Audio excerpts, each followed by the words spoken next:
She was a college senior with a bright future ahead of her.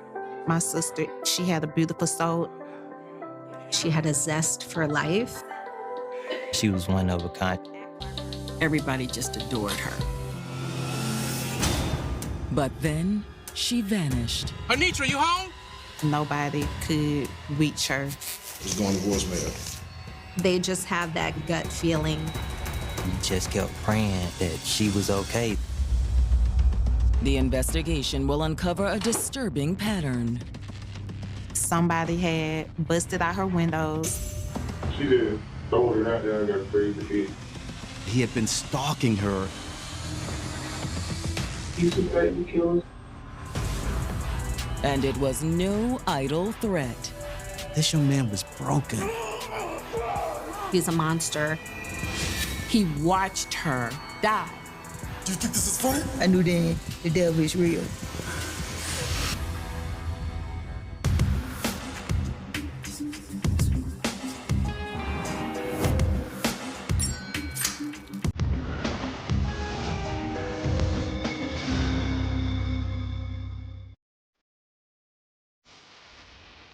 February 14th, 2020.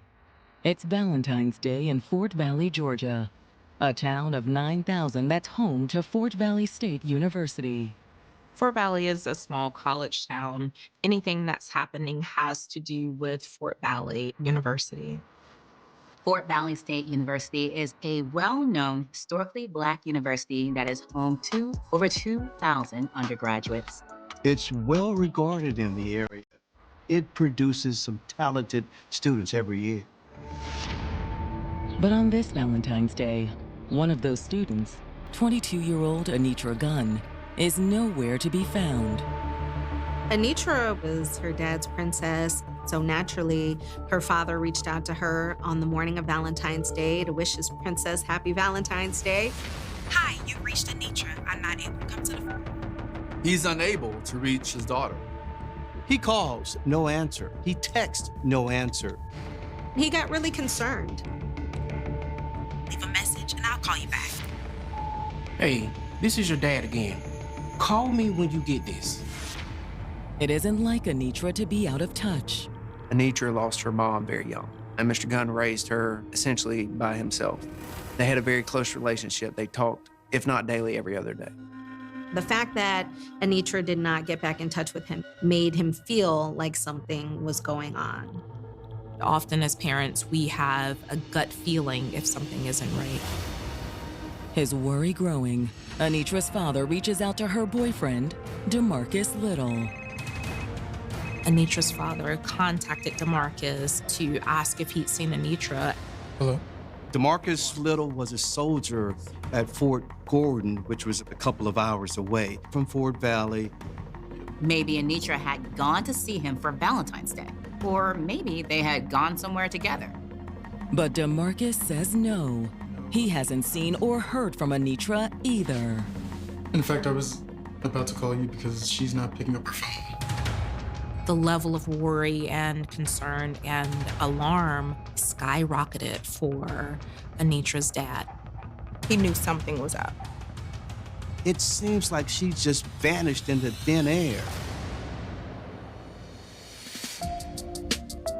Anitra Gunn was the glue that held her family together. Anitra played the role as the peacemaker. She was just a humble person. Anitra was our mediator. If people in the family was arguing, she would call like, hey, you know, what's going on and why? And, well, you know how this person is. She made sure family stayed family. It's like instantly just hearing her voice like gives you a calming spirit, a light in the midst of darkness. That's how I kind of felt like she was. And there had been plenty of darkness in Anitra's life. Her mother died in a car accident when Anitra was a teenager. After the tragedy, Anitra and her siblings had to rely on one another. We always had each other back, but I also believe that once our mother passed, me, my brother, and my sister became even closer because we was all we had to get through this because it was the first time that a close death had happened to us. And so we shared that bond with each other, knowing that we've been through a lot. But Anitra's closest bond was with her father. After my sister passed, they moved with their father to Atlanta. He had to step up as a father. He did. He stepped in and he was like, now it's time for me to do what I got to do for my children now because they only have me. With her father and siblings' loving support, Anitra managed to move past the tragedy and finish high school. She was very popular. She always been, very kind and outgoing. She just always had high spirits and positive energy. Anitra was also an amazing singer. She had a voice of an angel. She was always singing. Any type of song, any gospel song, anything like that, she could sing it.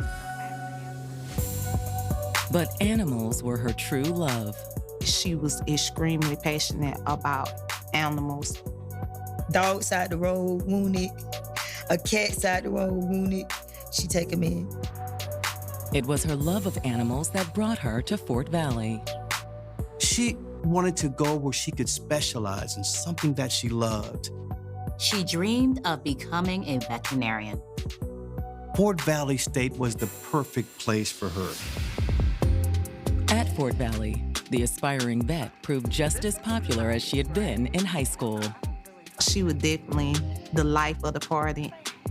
And it was at a party in 2019 that she met DeMarcus Little. Hi. Hi. I'm DeMarcus. Okay, DeMarcus, my name is Anitra. There was an instant attraction there. So, what's your major here? Oh, I'm not a student, I'm in the Army. Oh, you're in the Army? Yes, ma'am. She was very excited about him because he was in the military, so he had something going for himself. He had lost his mother too, so they connected on that level. From that night on, DeMarcus and Anitra began a long-distance romance. He was stationed in Augusta, Georgia. They were texting and calling and texting and calling all the time. Hello. Hey, what's up? And he came to see her in Fort Valley whenever he could get leave. His family lived there. He had a room at his aunt's place. They spent the better part of a year kind of going back and forth, getting closer. But now on Valentine's Day of 2020, Anitra has failed to return any of her father's calls. He waited and waited and waited. Anitra did not get back in touch with him. When he called DeMarcus, he said Anitra wasn't returning his calls either. Desperate to find his daughter, Anitra's father makes another call. He reached out to her landlord to see if he could check to see if she was okay. The landlord went over to the rental house and let himself in with his key. Everything seemed normal. He didn't see any signs of struggle or breaking and entering. However, the landlord does notice something out of place. Anitra had a dog, and it was just roaming free in the home. Where's your mommy? This is very unusual.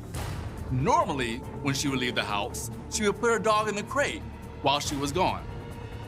And so he knew that something wasn't right.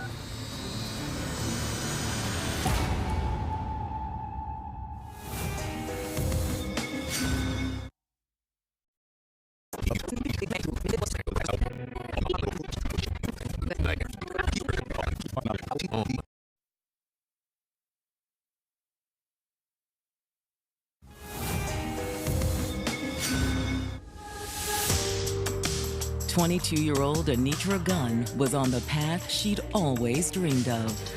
She was studying agriculture at Fort Valley State University, the first step to becoming a veterinarian. She'd also found love with a 24-year-old soldier named DeMarcus Little. He was really looking forward to creating something committed with Anitra. But now, Anitra has mysteriously disappeared. Her dad had been unable to reach her. Anitra's father asked the landlord to go by the home and see if everything was okay. There was no sign of Anitra, but the dog was not in the crate that she always put it in when she left home. Something was amiss. No. Alerted by her landlord, Anitra's father calls the police. It's a very common thing, especially around finals time or spring break. We'd get 4 or 5 phone calls of parents who hadn't heard from their children. When officers arrive, the landlord lets them into the home, but they don't see any cause for alarm. They didn't see anything out of the ordinary. The police figure it was just a case of miscommunication. But by the next morning, February 15th, there's still no word from Anitra, and her father decides to take matters into his own hands. Anitra! He decided to drive down to Fort Valley, Georgia, about 100 miles outside of Atlanta, with her brother to go and check for himself what exactly was going on. They get there and goes to her house, knocks on the door. Anitra, you home? There's no answer. Her car is not in the driveway. Unsure of what else to do, he decides to call Anitra's boyfriend DeMarcus a second time. No, she's not. Hey, so this is... DeMarcus was in town on leave. I'm gonna go to the police station. He shows up worried about what might have happened to her. While Anitra's father heads to the station to file a missing persons report, DeMarcus and Anitra's brother set out to search for her. They will start driving around town, trying to look for her car. Once at the station, Anitra's dad brings the police up to speed. He explained that she still wasn't answering her phone. All night last night, around 3 or 4 times, now it's going to voicemail.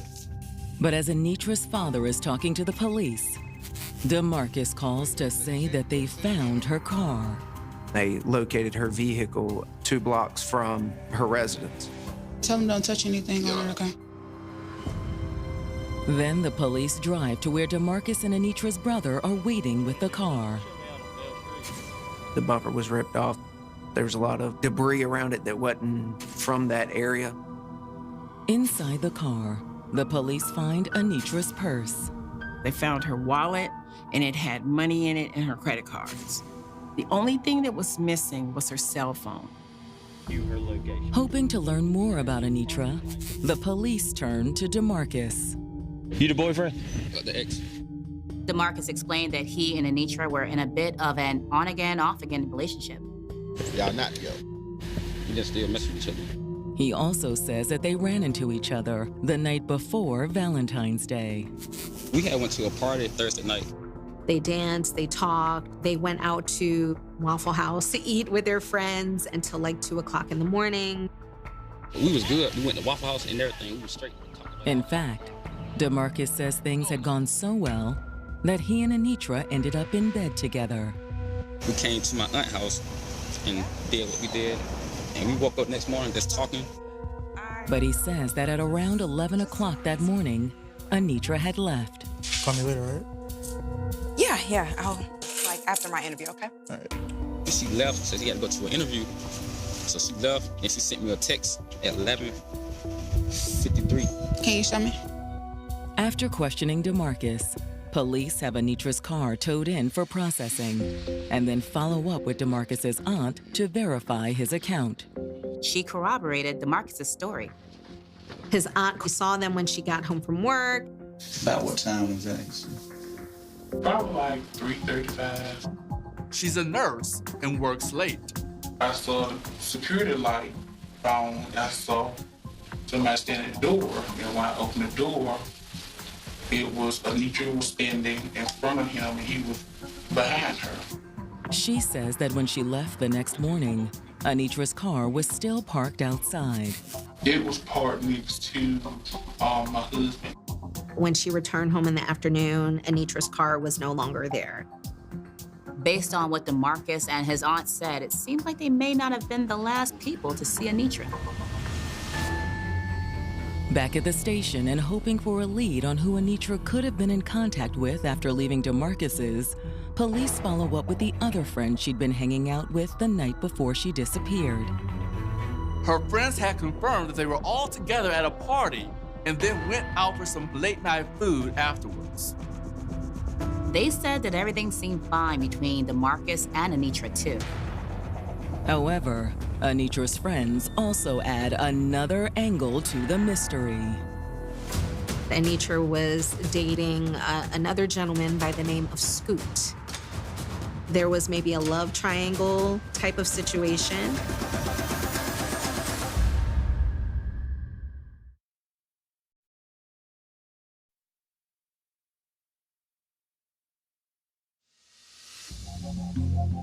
Police searching for Anitra Gunn have learned that the missing college student was seeing another man in addition to her on-again, off-again boyfriend, DeMarcus Little. Anitra wasn't in an exclusive relationship with DeMarcus.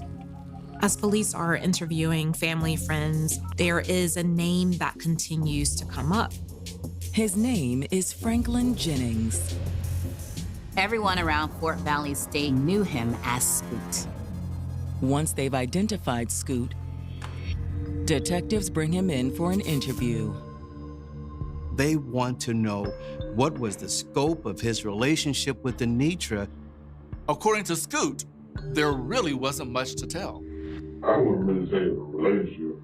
He was just a friend, somebody who would come over and they would just chill, watch movies.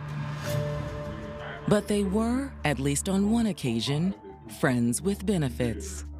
He does admit to the police that they were intimate one time. But that ain't nothing. She told me that it ain't nothing. Anitra decided to friend zone him, if you will, and he was okay with that. And he denies seeing Anitra on Valentine's Day. Face to face, I haven't seen Anitra since when. However, Scoot said that Anitra did send him a text that morning. Yeah, I'm gonna show y'all. I'm gonna show y'all. Right now, 8:11, I did. I'm gonna come to your house.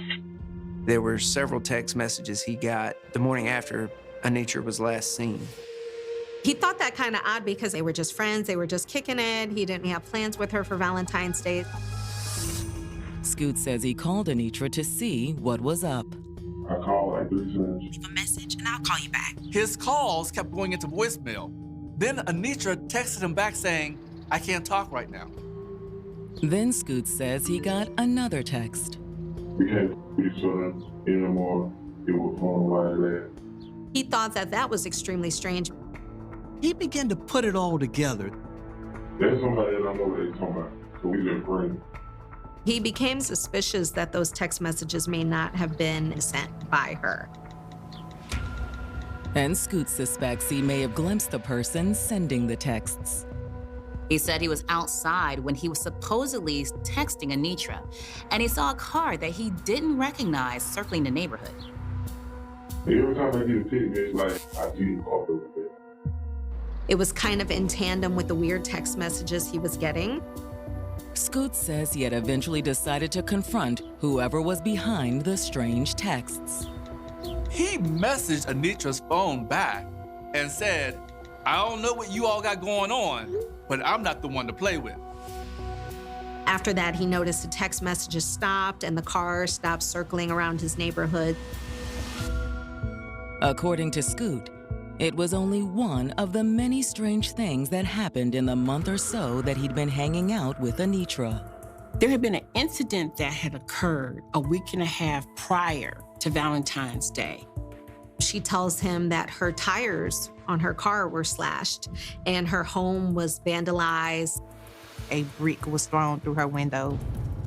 I asked all that shit, if you be with some girls, so there's girls stuff.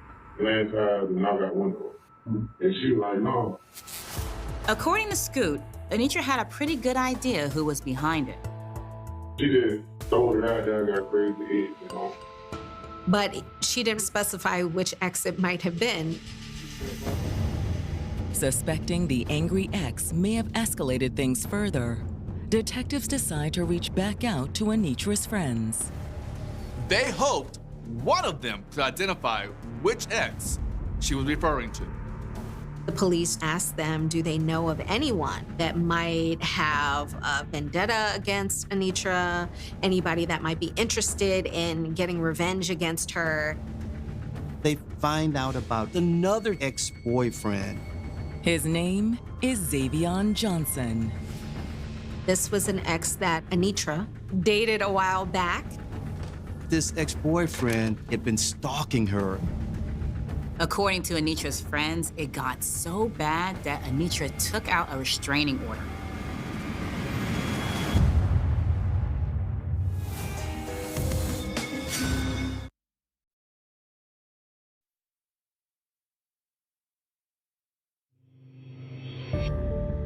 Detectives investigating the disappearance of Anitra Gunn have just learned that an ex-boyfriend named Xavion Johnson had been stalking the 22-year-old college student. He had been stalking her to the point that she had to get a restraining order against him. He didn't really know how to fall back and let go and just let things be. So she got really scared about that. Had she been right to be scared? Police are thinking, did he have something to do with her disappearance? When the detectives talk to Xavion, he denies having anything to do with Anitra vanishing. Why don't you tell us what you know about Anitra? I heard she was missing, but I don't know anything about that. He also denied slashing her tires or breaking the windows in her apartment. Look, I know I acted like a fool when we broke up. He was kind of following her around campus, being a bit menacing. But Xavion says he wised up after the restraining order and finally moved on. I got a new girl now.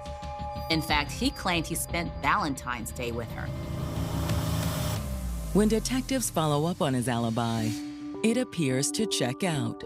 Xavion's new girlfriend said he had spent the entire day with her. His alibi being solid, the police kind of, stepped back and began to explore some other possibilities. Thanks. While the police regroup, word of Anitra's disappearance spreads on campus and throughout the small community of Fort Valley. The Fort Valley community was very involved in helping us look for Anitra. They organized their own searches. They were there for us emotionally. As the family holds on to hope of finding Anitra, one of her best friends reaches out to detectives and urges them to take a closer look at DeMarcus. She painted a toxic, overbearing, abusive relationship that was totally different than the picture DeMarcus painted. They have a history of very violent stuff. It was a side of the relationship that Anitra's family had never seen. I did notice that they were having quite a few arguments and disagreements. I did not know that they were physically putting their hands on each other. She was telling me how he used to choke her, he used to just slam her and all that. She was commenting on the fact that he was very physically aggressive with her. And that's a red flag. And Anitra's friend feared that DeMarcus had done far worse. He used to threaten to kill her sometimes. Her friend said that she urged Anitra to stay away from DeMarcus. But she says Anitra had a hard time letting him go. Because she said, oh, he's so toxic, but she likes the fact that anything she wants, she can get from him. She has so much control over him. It's enough to leave detectives wondering if Anitra and DeMarcus's pre-Valentine's hookup had taken a disastrous turn.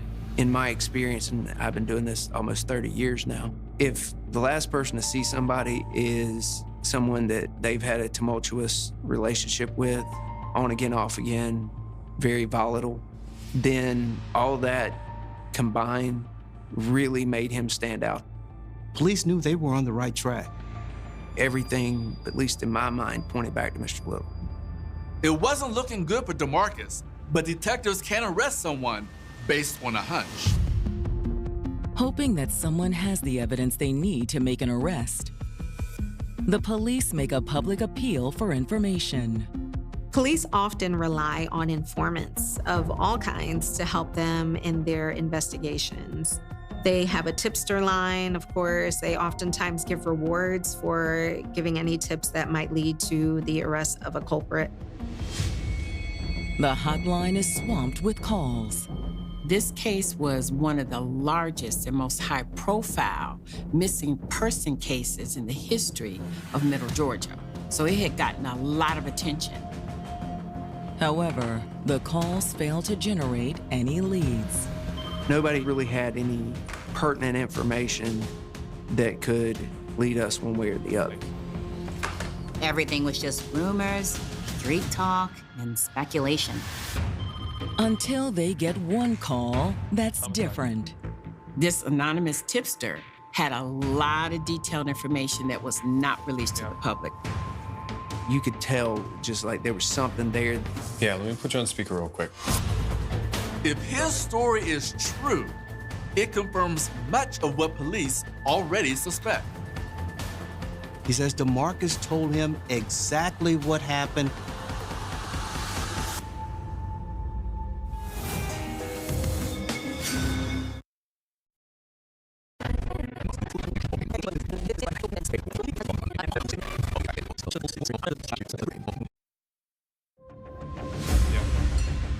Detectives searching for Anitra Gunn have received a phone tip from a man who says he knows what happened to the missing college student.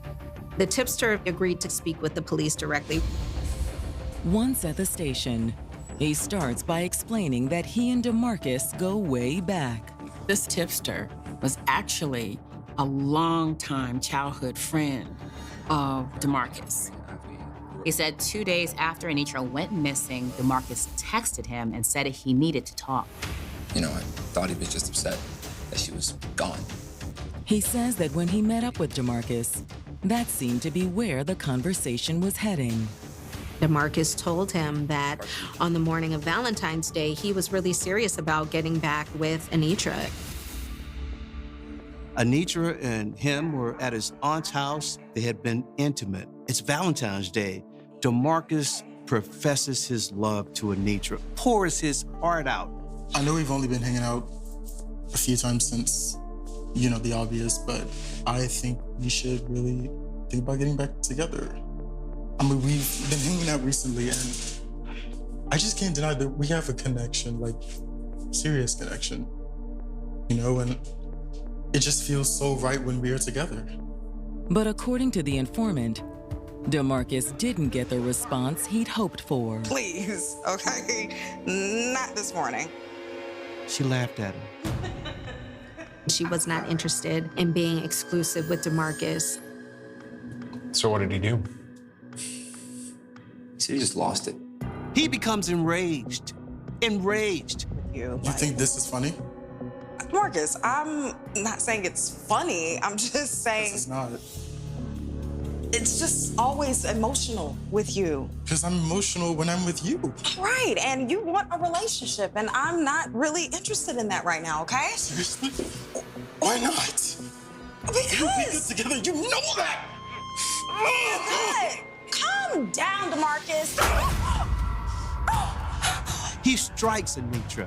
What's wrong with you? What are you doing? Stop! This is funny? You think this is funny? First, he hit her, and then he ended up strangling Anitra. This is somebody he had just professed to loving. Now he's killing her? Almost always, strangulation is a crime of passion. Shooting somebody can be impersonal, but when you strangle somebody, you have to be looking them in the eye.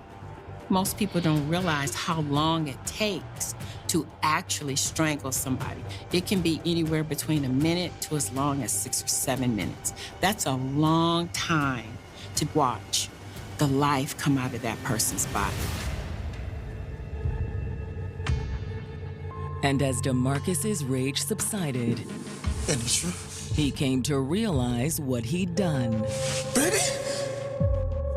Then, rather than call the police, DeMarcus's friend says he had come up with a plan to hide her body.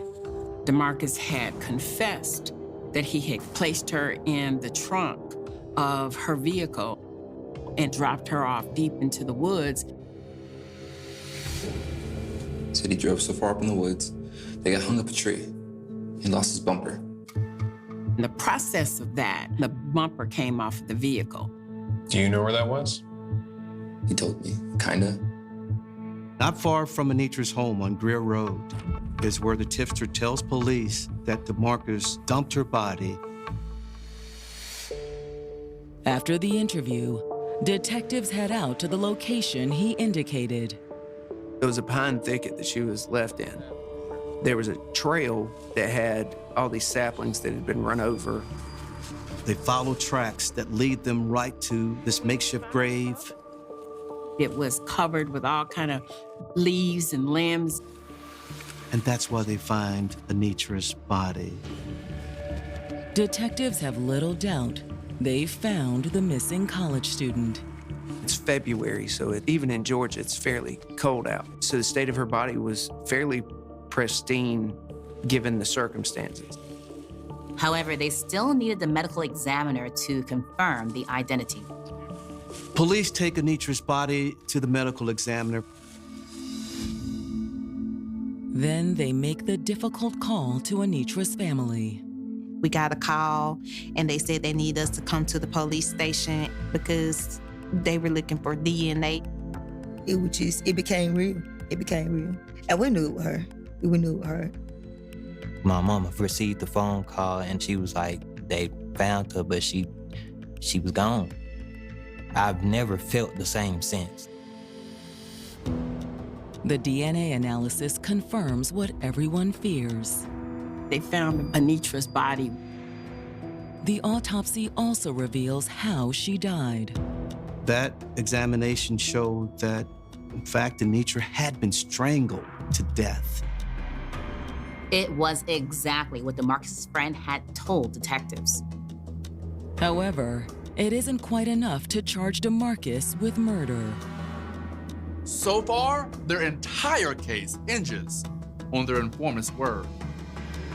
There wasn't a whole lot of physical evidence. There wasn't like blood spatter because she was choked to death. Hoping to tie DeMarcus to the patch of woods where they found Anitra's body, the detectives subpoena his phone records. If you have an Android phone, Google tracks everywhere you go. And all I have to do is send Google a search warrant, and I can find everywhere you've been. And that was certainly true in DeMarcus's case. His phone was in the woods where the body was for approximately 2 hours.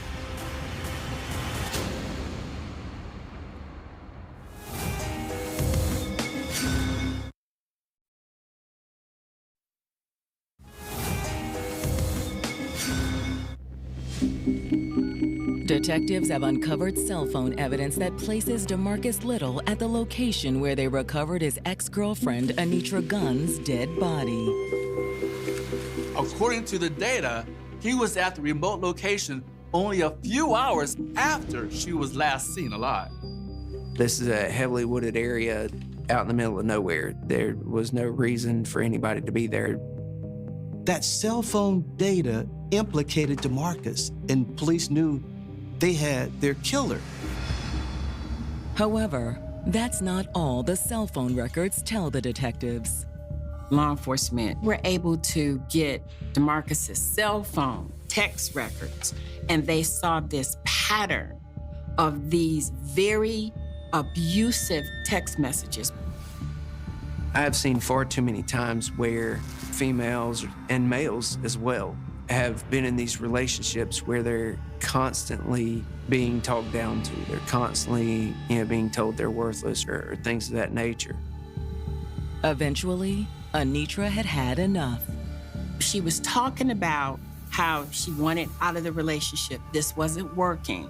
They needed to go their separate ways. Detectives suspect it was Anitra's desire to end things with DeMarcus that caused him to end her life. It's the classic, if I can't have you, no one can scenario. Convinced they've identified Anitra's killer, the detectives bring him in for another round of questioning. So I guess you heard Anitra's body was found. Yeah. It's just awful. At this point, detectives are trying to confront DeMarcus with what they knew. Someone told us you guys have been having problems. That you slashed your tires, broke her window. Yeah, that was me. He admitted to throwing the brick through the window. According to DeMarcus, it was pure jealousy. About 2 weeks prior, Mr. Little made a surprise visit down to Fort Valley. And Miss Gunn was actually on a date watching a movie with the guy she was seeing there in town. And he threw a brick through the window. But that's all I did. I don't believe you, DeMarcus. I told Mr. Little I thought he did it. And he swore up and down he didn't. I would have never hurt Anitra. She was everything to me. He kept referring to Anitra as his soulmate and how much he loved her. But that doesn't stop the detectives from placing him under arrest. He was charged with felony murder, malice murder, and aggravated assault. In the state of Georgia, there are 2 separate ways to commit murder. Malice murder, which is with malice and a forethought, or felony murder, in which you committed a felony which resulted in somebody's death. It's essentially the same as first and second degree. Informed of the arrest, Anitra's family is angered by the depths of DeMarcus's betrayal. He had been messaging me, you know, I love your sister. I will never do anything to hurt her. I'm looking for her just as much as you guys are. Anything I find out, I'll be sure to let you know. So I was definitely disappointed and angry. Anitra's family wanted justice. They wanted DeMarcus to pay. But when DeMarcus goes on trial in March of 2022, will justice prevail? There is very little physical evidence that DeMarcus actually committed that crime. Without his cell phone data, we never would have been able to prosecute this case. The prosecutors rely heavily on those cell records as they lay out their case. Those cell tower records nailed him because the cell tower records showed him at the exact location where her body was located. When it's the defense's turn, they rely on one witness, DeMarcus. He took the stand, saying that he did not commit this crime. He's emphatic, he's defiant, he's insistent that he did not kill Anitra. He kept professing how much he loved her and what she meant to him. He told the prosecution, "You're trying to make me out to be a monster." Him taking the stand, he was trying to personalize himself and let the jury see that I'm a human being too. But if that was DeMarcus's objective, he failed. His demeanor was very cold, just cold, staring straight ahead. He didn't even look us in our face. The whole time he's sitting on the stand, he couldn't even look at us. He didn't care how we felt. He didn't care what had happened to her. And if he did, he never showed signs of it. When they put her up on the screen and he did not blink his eye, I knew then, the devil is real. Because he never changed his expression on his face. DeMarcus's testimony does little to sway the jury. The jury came back in 2 hours. They find DeMarcus Little guilty of felony murder. However, the jury doesn't find him guilty of malice murder. The jury determined that he was not guilty of malice murder because it was more of a spur of the moment. She's laughing at me, she hurt my feelings, and now I'm overwhelmed with emotion, with grief, with anger, with resentment. The judge sentences him to life without parole. Best news I ever heard in my entire life is when she gave him life without parole. I felt relieved. I felt so happy. But is it really justice? This family will have to live life with this big gaping wound forever. DeMarcus will be in prison serving a life sentence forever. Those are not the same experience. I know God makes no mistakes, but you can get phone calls in jail. You can't get phone calls from heaven. It's not fair that we have to wake up every day and try to remain calm and knowing that it's something that's gonna stick with us for the rest of our life. It just wasn't fair for him to do that and then just not care at all, like not even one bit. He never expressed remorse. He was a narcissist. He didn't care about anybody but himself. He saw women as a toy, as something that he could possess. In the aftermath of Anitra's tragic death, her family hopes her story can serve as a warning to others. A week after Anitra trial, a young lady called me and she was telling me about a situation that her friend daughter was going through with the same thing that Anitra was going through. And she was like, what do you think I should do? And I immediately like, do what's gonna save that person's life. Don't worry about how they're gonna feel about you afterwards. You don't want it to get too late. Because the loss may be too much to bear. Anitra was literally just now about to start going after her dreams and her goals and really just get her life started. Her name will always live through us. It will never be forgotten. He claimed to have disposed of her body. However, the dumpster had been emptied recently, and investigators faced the prospect of searching a massive local landfill, a task estimated to cost hundreds of thousands of dollars with a low probability of success. Shortly after his arrest, Tim invoked his right to counsel and ceased cooperating. To build a strong prosecution without a body, forensic teams meticulously searched his apartment. In the kitchen, crime scene investigators discovered small bone fragments and human tooth enamel inside the garbage disposal. The enamel was subsequently matched to Tanisha. Charred bone fragments were also recovered near the outdoor grilling area.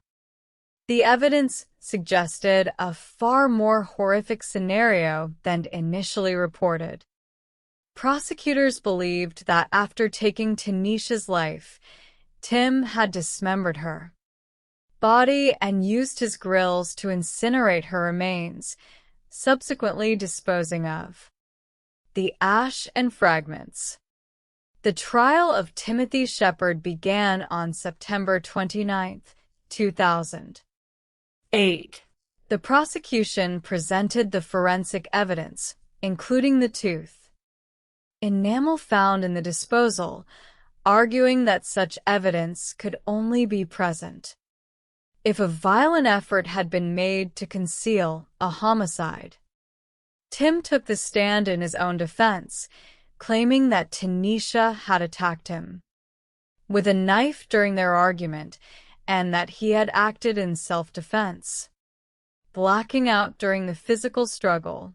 However, the prosecution called Tim's cousin, Nicholas Shepard, who testified that Tim had previously made statements suggesting he would violently harm anyone who tried to leave him. On October 1, 2008, the jury found Timothy Shepard guilty of murder.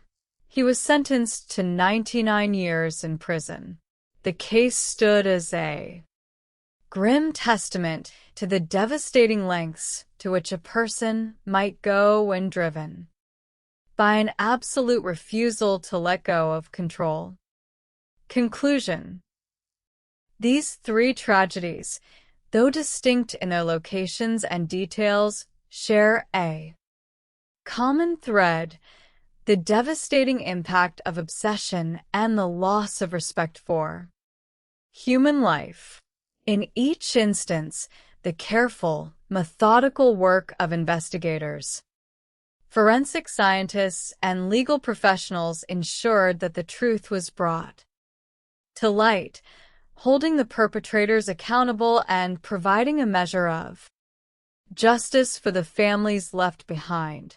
Through understanding these cases, communities are reminded of the critical importance of recognizing the warning signs of possessiveness and control, and the enduring value of seeking peace, respect, and justice in all human relationships.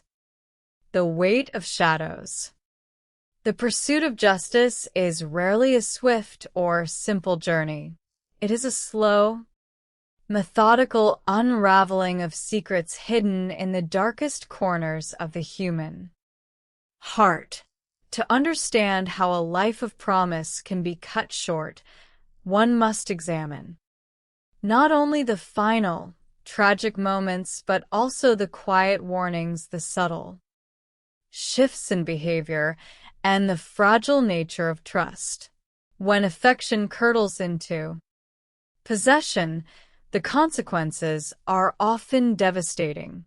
Across different cities and different years, investigators have faced the grim task of piecing together the fragments left behind by those who believed they could control another human life. These are the chronicles of 3 such investigations, where dedication, patience, and forensic science eventually brought the truth to light. Part 1. The Vanishing Star.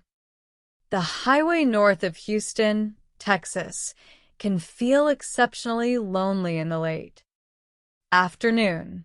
On Wednesday, March 21st, 2007 at approximately 5:30 in the afternoon, investigators Sidney Miller and his partner guided their unmarked vehicle through the steady flow of traffic. The sky was beginning to bruise with the colors of early evening. In the back seat sat 2 passengers whose nervous directions guided the detectives toward a potential resolution of a troubling mystery. For 6 days, the whereabouts of 19-year-old Tanisha Stewart had been unknown. She had not been seen since the morning of Thursday, March 15th, 2007.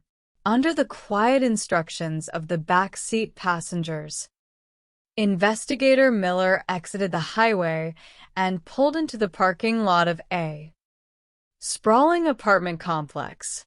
The pavement was cracked, and the air carried the faint hum of distant traffic.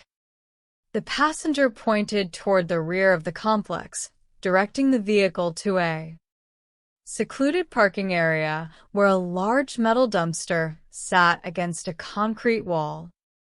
Fearing the absolute worst, investigator Miller and his partner stepped out of their vehicle, the gravel crunching beneath their shoes.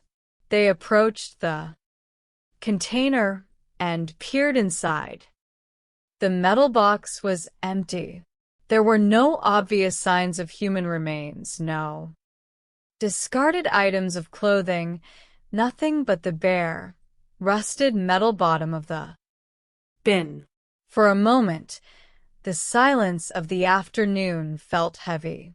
Was this a cruel diversion, or simply another dead end in an increasingly complex case? The detectives did not know where the young woman was, nor did they truly understand what had transpired in the days leading up to her disappearance. To find those answers, they would have to retrace a path marked by deception, jealousy, and a young woman whose bright prospects were extinguished far too soon. To those who knew her, Tanisha Stewart was a young woman of remarkable promise. Raised in one of the more challenging neighborhoods of Houston, she had experienced hardship early in life, losing her father when she was very young. Despite these difficulties, she refused to let her circumstances define her future. She was a dedicated student who took her academic pursuits with the utmost seriousness.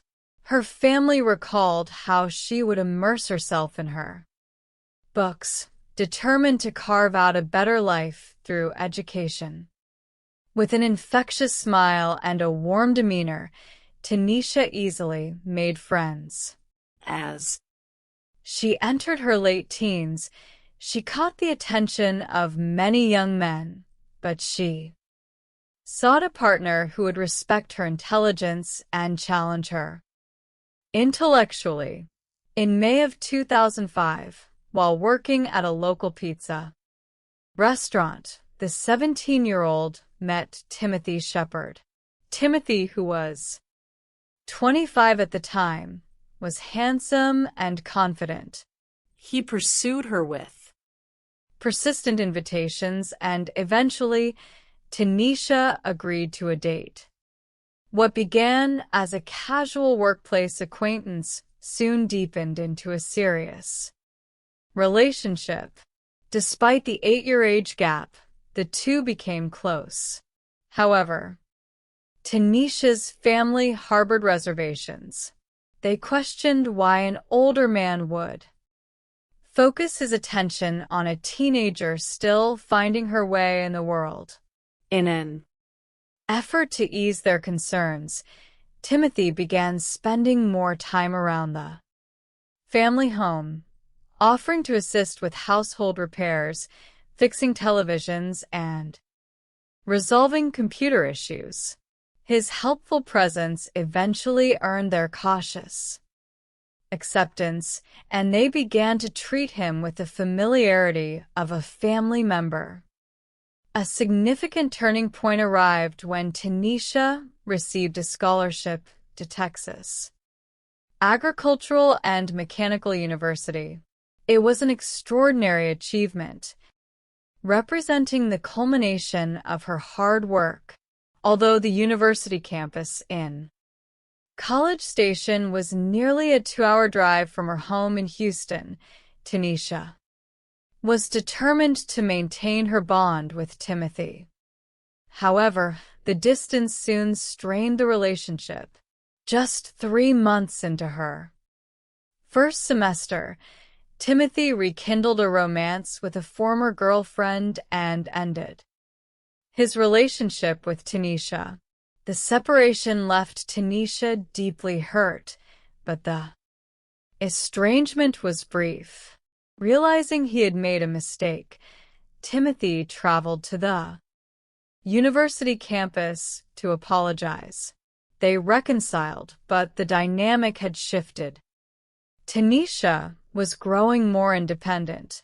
College life opened new horizons, and she began to explore her own interests, meet new people, and focus on her future. Timothy, conversely, seemed increasingly resistant to this growth. When Tanisha returned to Houston for her spring break in March of 2007, she spent much of her time with friends, planning to attend a concert featuring the artist Beyoncé.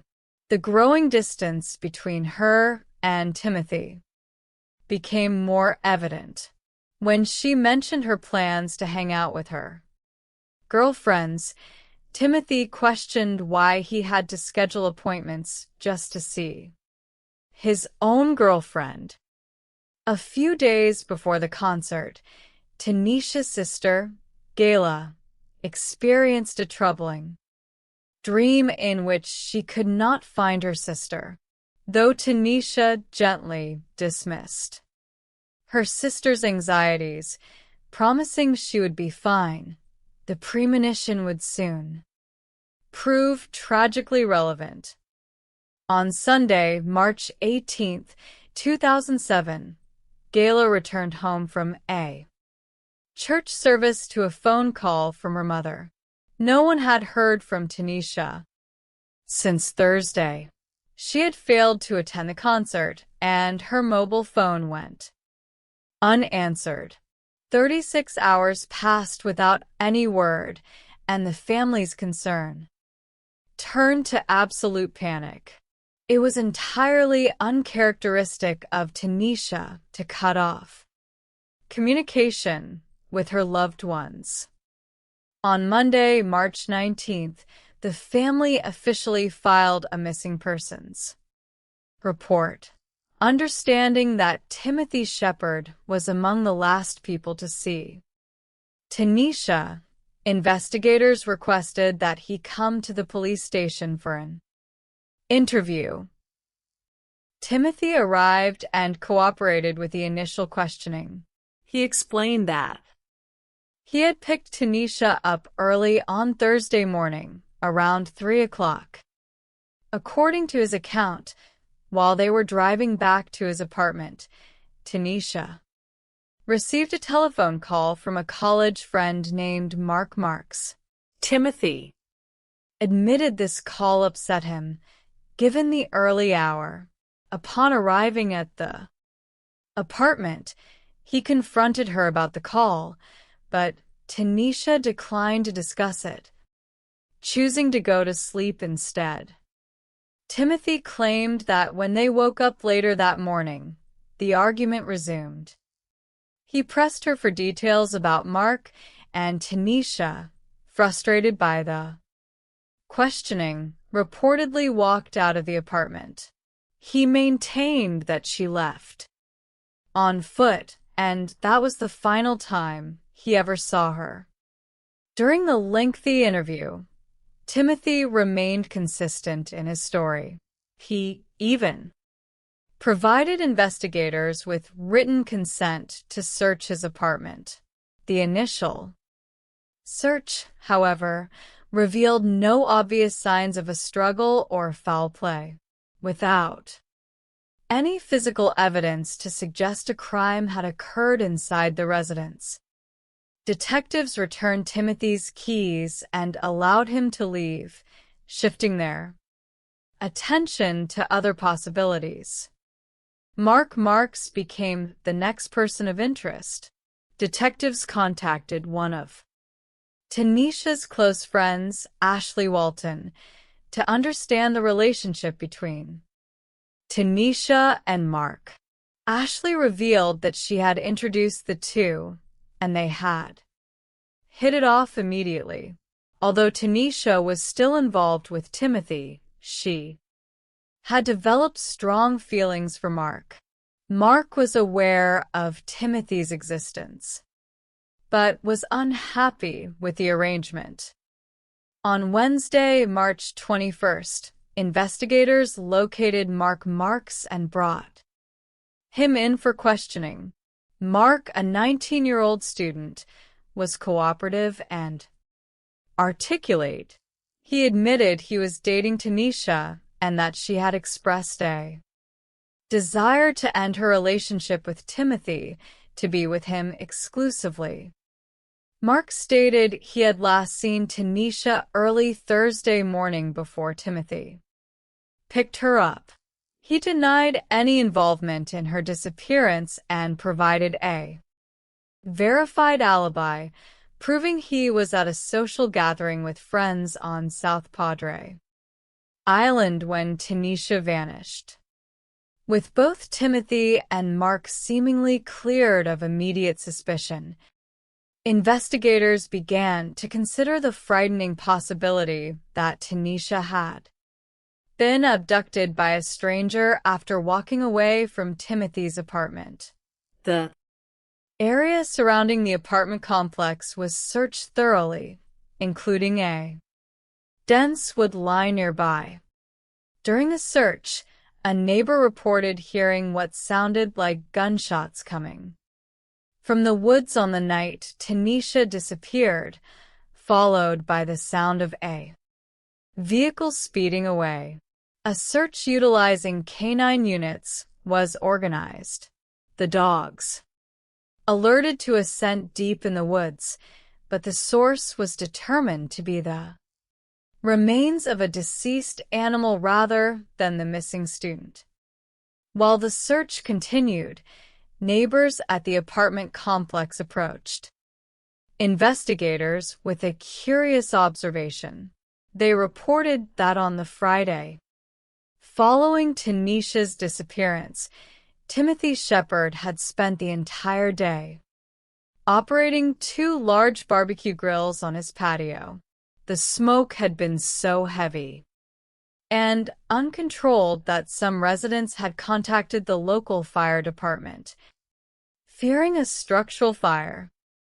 When first responders arrived at the time, Timothy explained he was preparing a large quantity of meat for an upcoming church event. One firefighter noted seeing what appeared to be ribs soaking in a bathtub filled with water.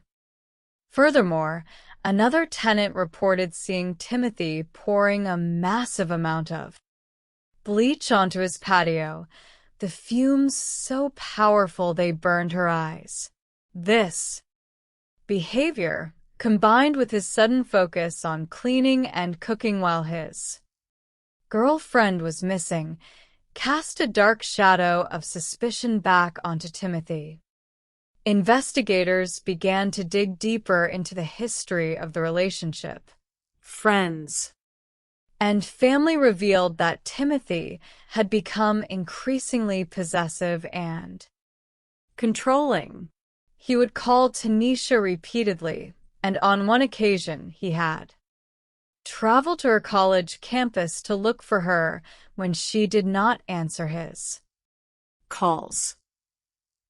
More alarmingly, Gayla revealed that Timothy had previously made threatening statements via text message and had once placed his hands around Tanisha's neck during an argument. Despite these growing suspicions, detectives lacked the physical evidence necessary to secure an arrest warrant. Frustrated by the lack of progress, Tanisha's sister contacted a prominent community activist, Quannell X, known for his work in facilitating communication between residents and law enforcement. Quannell X agreed to assist and contacted Timothy Shepard directly, arranging a private meeting at Timothy's apartment.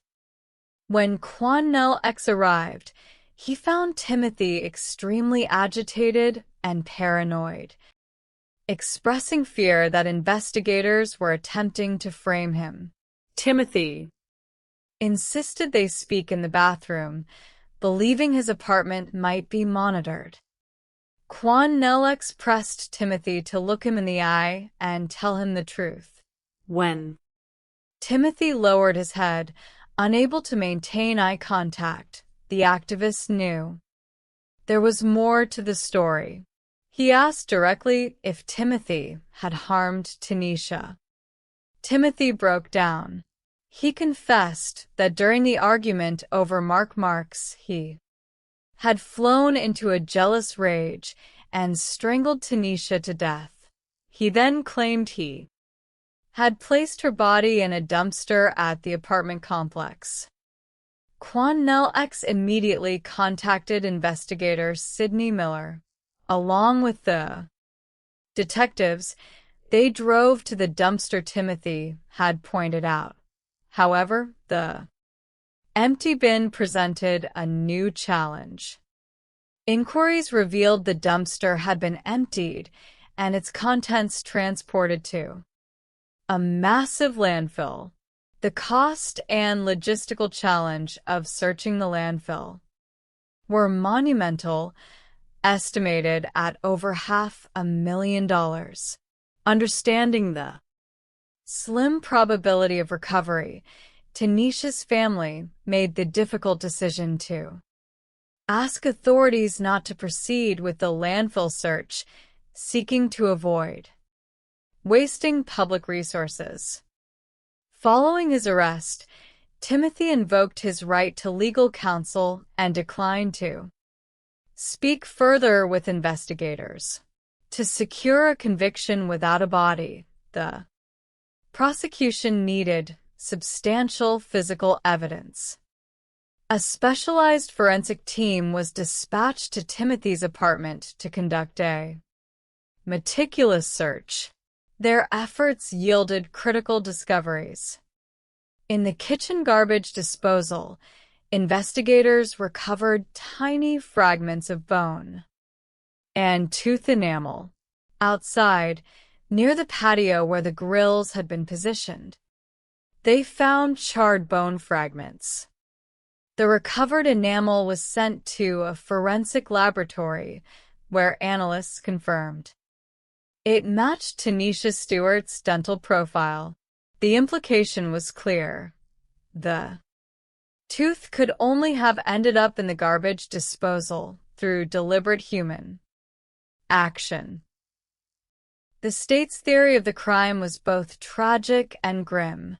Prosecutors argued that Timothy, driven by jealousy and a refusal to let Tanisha move on with her life, had murdered her, dismembered her remains in the bathtub, and used the barbecue grills to incinerate the evidence before disposing of the rest in the dumpster. The trial of the state of Texas versus Timothy Shepard commenced on September 29, 2008. The prosecution faced the challenge of proving murder beyond a reasonable doubt using circumstantial evidence and the recovered dental fragments. They presented Quannell X, who testified in detail about Timothy's confession. Additionally, they called Timothy's cousin, Nicholas Shepard, to the stand. Nicholas delivered a stunning testimony revealing that Timothy had previously made statements suggesting that if Tanisha ever attempted to leave him, he would kill her and dispose of her remains by boiling or burning them. During the sentencing phase of the trial, Timothy Shepard elected to testify in his own defense. He presented a different version of events, claiming he had acted in self-defense. He asserted that when he attempted to block the doorway to prevent Tanisha from leaving, she had brandished a knife and attacked him. He claimed that during the ensuing struggle, he had placed his hands on her neck and blacked out, recovering his senses only after she had stopped breathing. His defense team presented photographs of minor cuts on Timothy's hands from the night of his arrest to support this claim. However, the prosecution challenged this narrative during cross-examination. They questioned him about his actions after her death. When asked if he had placed her remains on a barbecue pit, Timothy corrected the prosecutor, stating he had used a smoker. This clinical, detached response shocked those in the courtroom. The jury rejected the claim of self-defense. Timothy Shepard was found guilty of murder and sentenced to 99 years in the Texas Department of Criminal Justice. For Tanisha's family, the sentence offered a measure of justice, ensuring that the young man who had taken her life would spend the majority of his remaining years behind bars. The memory of Tanisha Stewart remains a testament to a young life of immense potential, cut short by the very person who had promised to care for her. Part 2. Shadow on the Highway.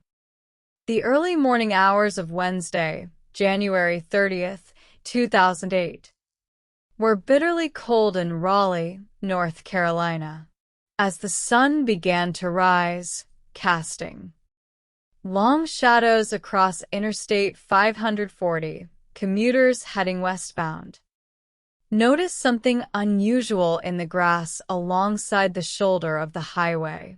It appeared to be the figure of a person lying motionless. As multiple emergency calls reached the dispatcher, emergency personnel were dispatched to the scene. They discovered the body of a young woman. Initially, authorities considered whether she had been the victim of a pedestrian accident, perhaps struck by a vehicle in the darkness. However, a closer examination revealed a far more violent reality. The victim had sustained numerous stab wounds to her face, neck, and torso. It was immediately clear that she had been murdered. The scene offered few immediate clues. There was no weapon nearby, and no obvious witnesses had come forward on the busy stretch of highway. Investigators began the task of cordoning off the area and documenting the scene. Among the drivers caught in the resulting traffic delay was Darren Curtis. On his way to his place of employment, Darren observed the flashing lights of the emergency vehicles and a blue tarp covering a figure in the grass. As he continued driving, approximately half a mile further down the road, he spotted a white passenger car parked on the shoulder. The vehicle bore an unmistakable resemblance to the car driven by his wife. Anxiety mounting, Darren turned his vehicle around and returned to the scene, where he spoke with officers. His fears were confirmed. The young woman lying on the side of the road was his 21-year-old wife, Latrice Curtis. Latrice was a young woman who had grown up in a supportive household, the only daughter in a family of protective brothers. She was known for her bright personality, academic focus, and popularity. During her first semester of college in Raleigh, she had met Darren Curtis, a former National Guard soldier who was studying accounting. The two had fallen deeply in love and, after a year of dating, were married. Latrice had transferred to North Carolina Central University in Durham to pursue a degree in business administration. They had been married for only 9 months when her life was violently taken. At the crime scene, forensic investigators noted that Latrice had fought hard against her attacker. Her hands showed defensive injuries, and several of her fingernails were damaged, suggesting she had struggled to defend herself. Her hands were carefully bagged to preserve any potential DNA evidence. Further down the highway, investigators examined Latrice's abandoned vehicle. The interior showed clear signs of a struggle. The center console was fractured, and traces of blood were visible on the driver's side door panel. The position of the vehicle suggested that someone other than Latrice had been the last person to operate it. Technicians recovered a DNA sample from the steering wheel and submitted it for analysis. Detectives began their investigation by interviewing Darren Curtis. He explained that he had last spoken to his wife the previous evening around 10 o'clock.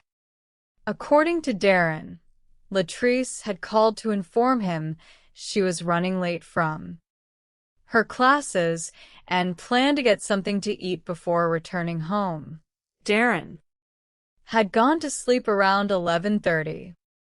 When he awoke the next morning, his attempts to reach her went directly to voicemail.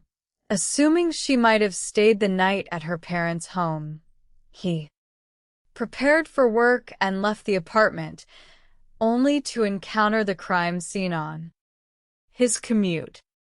While Darren's account seemed consistent, detectives had to remain objective. It was highly unusual for a spouse to happen upon the scene of their partner's murder by chance.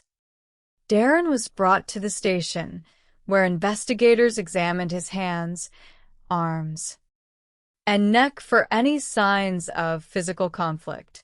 He bore no scratches or bruises. He cooperated fully, consenting to a search of his home and vehicle. Finding no physical evidence to link him to the crime, detectives allowed him to return home, but continued to monitor his status. The investigation took a significant turn when the autopsy report was completed. The medical examiner discovered a condom inside the victim's body, suggesting she had engaged in sexual intercourse shortly before her death. Crucially, there were no physical trauma or injuries to her genital area that would indicate a sexual assault. The presence of the condom suggested a consensual encounter, raising the possibility that an extramarital relationship may have played a role in the events of that night. To identify the individual involved, investigators obtained subpoenas for Latrice's telephone records. The logs revealed a high volume of communication between Latrice and a specific number in the hours leading up to her death. The number was registered to Stephen Randolph, a student and prominent basketball player at North Carolina Central University. Stephen was known on campus as a talented athlete with aspirations of playing professionally in the National Basketball Association. 2 days after the discovery of Latrice's body, Stephen Randolph arrived at the Wake County Sheriff's Office. He was accompanied by his roommate, Robert Reeves, a 43-year-old local pastor and motivational speaker who was well-regarded in the Durham community.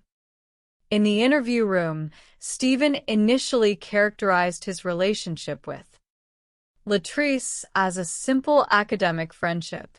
However, when confronted with the telephone records and the findings of the medical examiner, his demeanor changed. Stephen admitted that their friendship had progressed into a secret sexual relationship.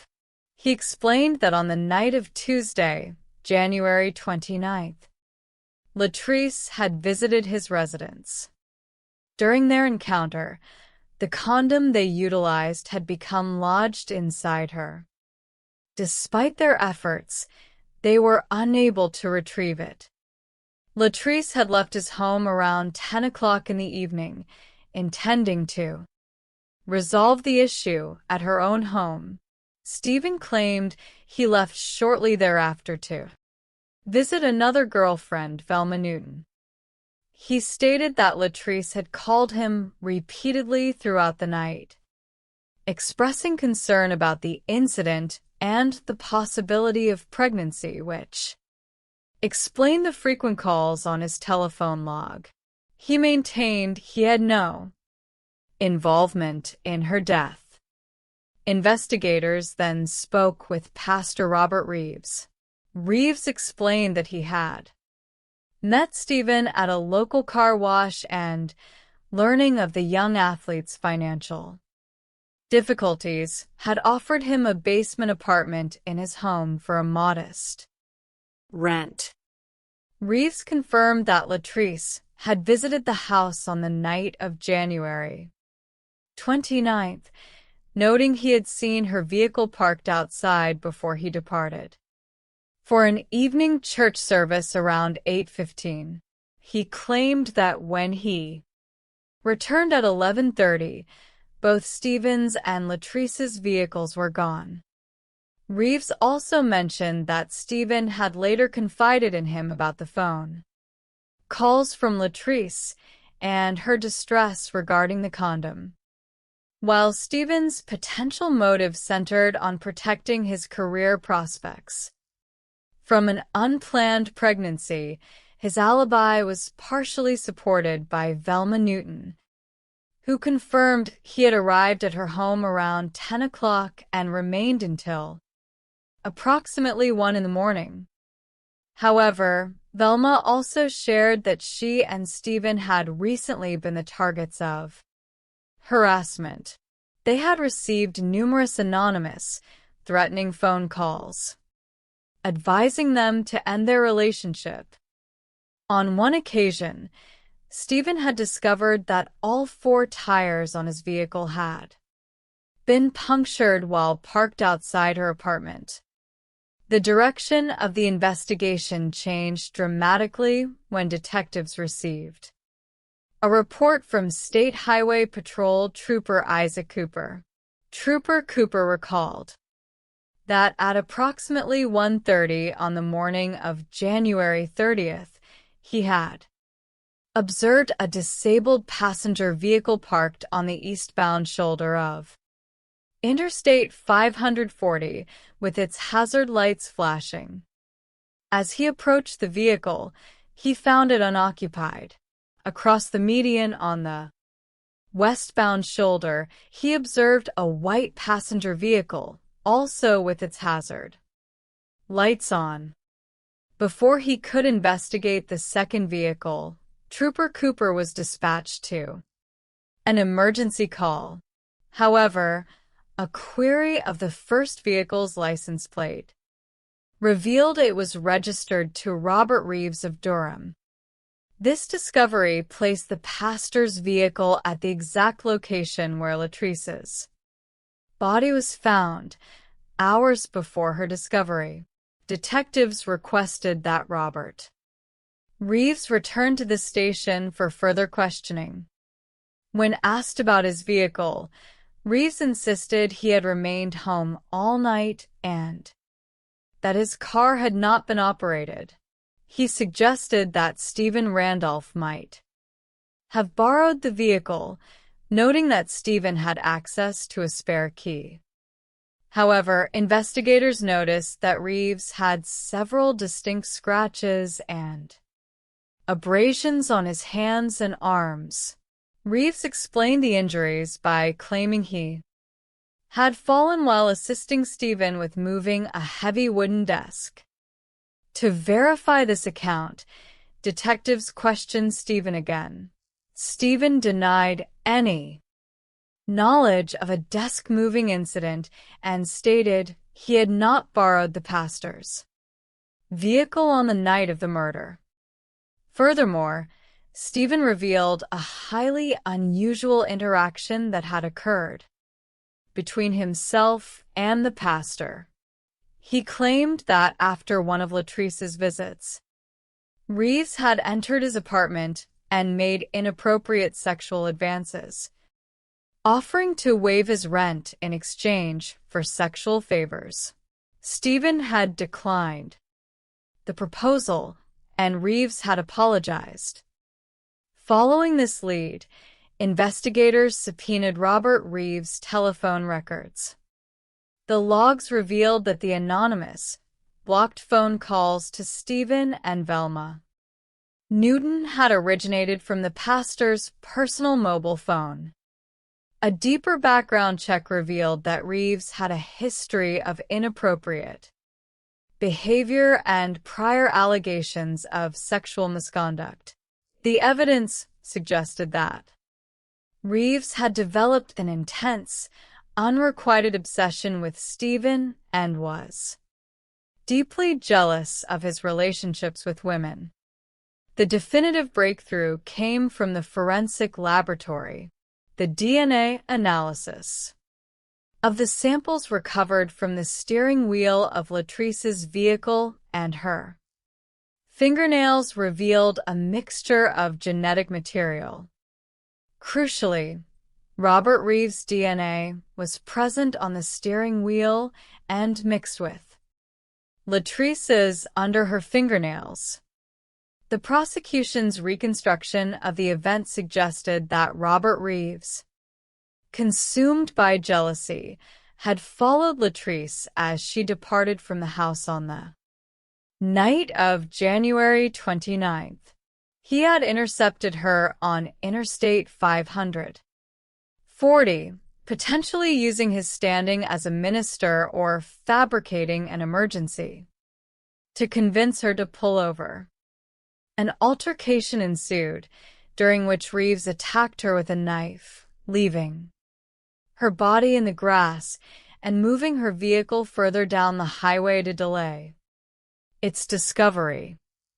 On February 2nd, 2008, Robert Reeves was formally arrested and charged with first-degree murder. The trial of the state of North Carolina v. Robert Reeves began on September 29, 2009. The defense argued that the presence of Reeves' DNA could be attributed to transferred DNA, suggesting Latrice had picked up his genetic material from common surfaces in the shared home, such as doorknobs, and transferred it to her steering wheel. They also pointed out that Stephen Randolph's DNA was present under her fingernails. However, the prosecution countered that the sheer quantity of Reeves' DNA and his lack of a credible alibi, combined with the state trooper's identification of his vehicle at the scene, pointed conclusively to his guilt. The presence of Stephen's DNA under her nails was consistent with their intimate encounter earlier that evening. Following 2 days of deliberation, the jury returned a verdict of guilty of first-degree murder. Robert Reeves was sentenced to life imprisonment without the possibility of parole. The resolution of the case brought a somber sense of closure to the Curtis family, though the tragic loss of a young woman with a bright future left a lasting impact on all who knew her. Part 3. The Silent Witness. The quiet of the early morning hours in Gainesville, Texas, was broken on December 11, 2004, when the night manager of a local hotel received a distressed telephone call from one of the guest rooms. The caller's voice was faint and incoherent. When the manager attempted to investigate, he found the door to the room secured from the inside with a deadbolt. Assisted by a maintenance employee, they forced entry into the room. Inside, they discovered a woman lying on the floor in a semi-conscious state, bleeding from an apparent wound to her head. A small-caliber handgun was resting on the carpet nearby. The manager immediately contacted emergency services. Within minutes, local officers and medical personnel arrived at the scene. The injured woman was identified as Denise Miller. She had sustained a gunshot wound to her forehead, just above her eye. Medical personnel stabilized her and rushed her to a nearby trauma facility. Because she was found alone in a secured room with a firearm, investigators had to consider whether the injury was self-inflicted or the result of an assault. The situation became significantly more complex when investigators cross-referenced Denise's identity with active police reports. They discovered that Denise and her boyfriend, Officer Wayne Irby of the Little Elm Police Department, had been reported missing 24 hours earlier. Wayne Irby was a 37-year-old, 6-year veteran of the Little Elm Police Force, known for his dedication to his duties and his friendly demeanor. On the morning of Friday, December 10th, Wayne had failed to report for his scheduled 6 o'clock shift. This was entirely uncharacteristic of Wayne, who was known for his punctuality. His partner, Officer Jerry Walker, and other members of the department grew increasingly concerned when their attempts to contact him went unanswered. A welfare check at the residence Wayne shared with Denise and her 2 teenage children revealed no one home. The driveway was empty and the house was secured. Detectives spoke with Denise's children, who stated they had not seen their mother or Wayne since the previous day. Denise's daughter, Whitney mentioned receiving a brief, unusual phone call from her mother around midnight, in which Denise expressed her love and instructed the children to prepare themselves for school in the morning. Concerned for Wayne's well-being, Officer Walker and another colleague decided to inspect a rental property Wayne had recently vacated when he reconciled with Denise. Upon entering the home, they discovered Wayne's personal mobile phone and key items of equipment on the kitchen counter. Down the hallway, they found Wayne Irby lying on the floor, deceased. He had sustained a single gunshot wound to the back of his head.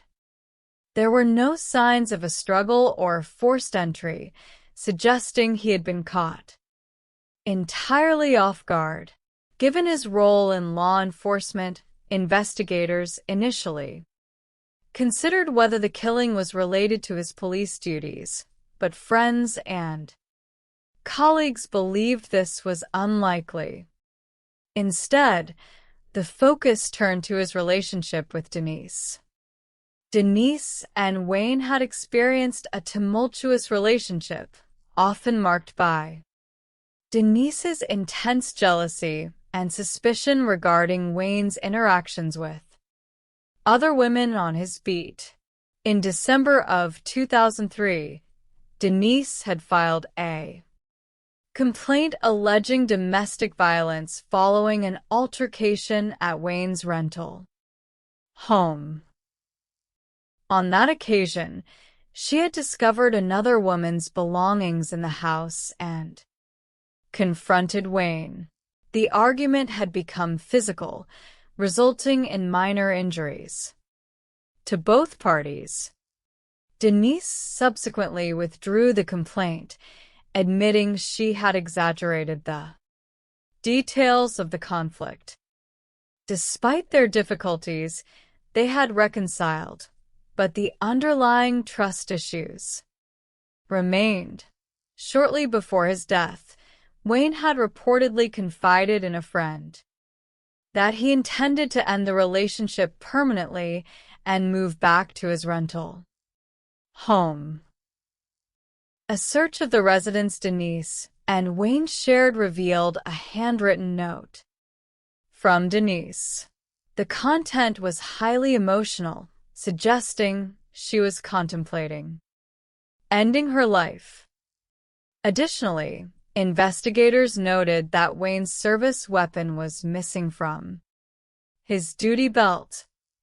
At the hotel room in Gainesville where Denise was located, forensic technicians recovered a second, longer note on the kitchen counter. In this letter, Denise apologized for her actions, mentioning that she had accidentally shot Wayne and had panicked. She also wrote that she intended to take her own life. Inside the room, investigators recovered Wayne's service pistol, which had jammed because a cartridge had been loaded backward into the chamber. It appeared that when the larger weapon failed to function, Denise had utilized a .25 caliber handgun belonging to her stepfather to shoot herself. Denise survived the self-inflicted injury, but sustained severe brain damage, resulting in partial paralysis, blindness in one eye, and significant memory loss. When questioned by Texas Ranger Tracy Murphy at her bedside, Denise appeared disoriented. She could recall her identity and her children, but claimed to have no memory of the shooting or of Wayne's death. She expressed genuine shock when informed of the tragedy. The medical examiner's report confirmed that Wayne Irby had been killed by a single .25 caliber bullet, matching the weapon Denise used in her suicide attempt. The trigger pull mechanism of the handgun was tested and found to require approximately 5 pounds of pressure, countering the defense's assertion that the discharge had been accidental. On January 18, 2005, Denise Miller was arrested and charged with first-degree murder.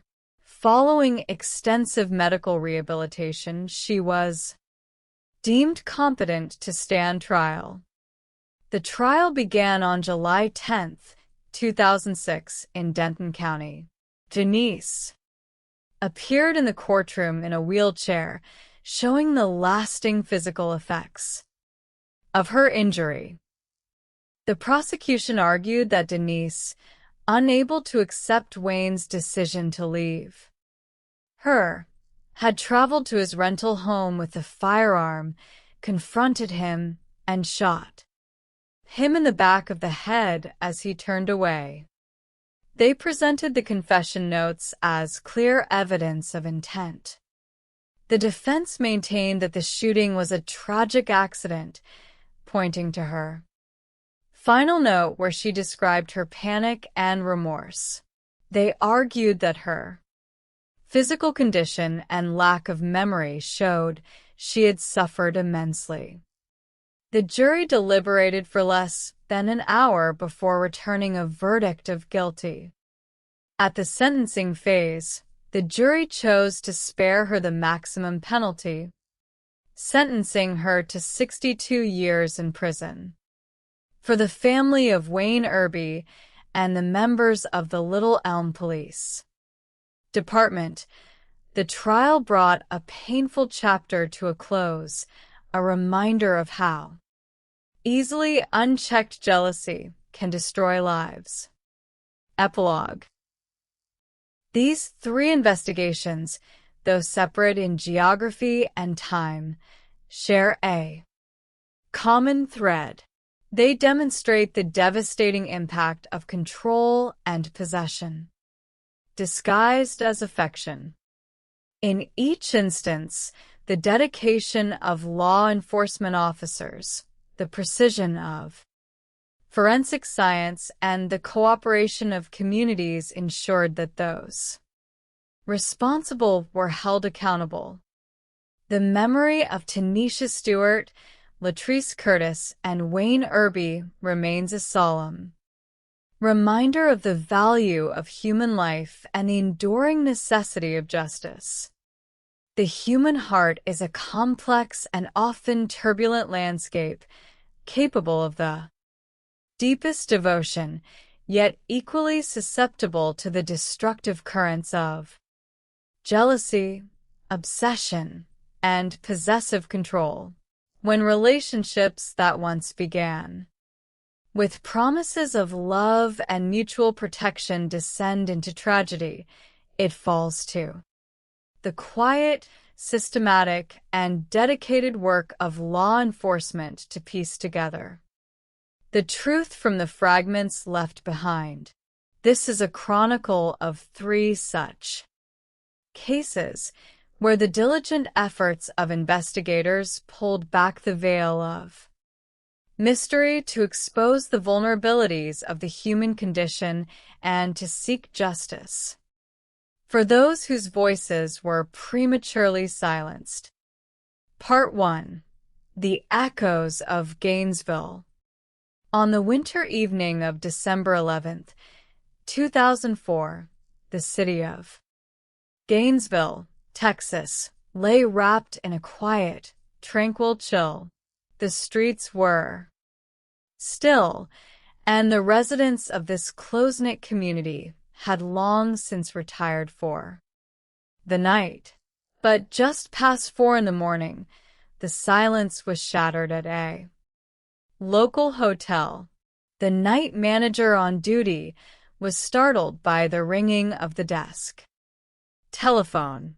When he answered, he heard a highly distressed, disoriented female voice on the other end, her words heavily slurred and fading.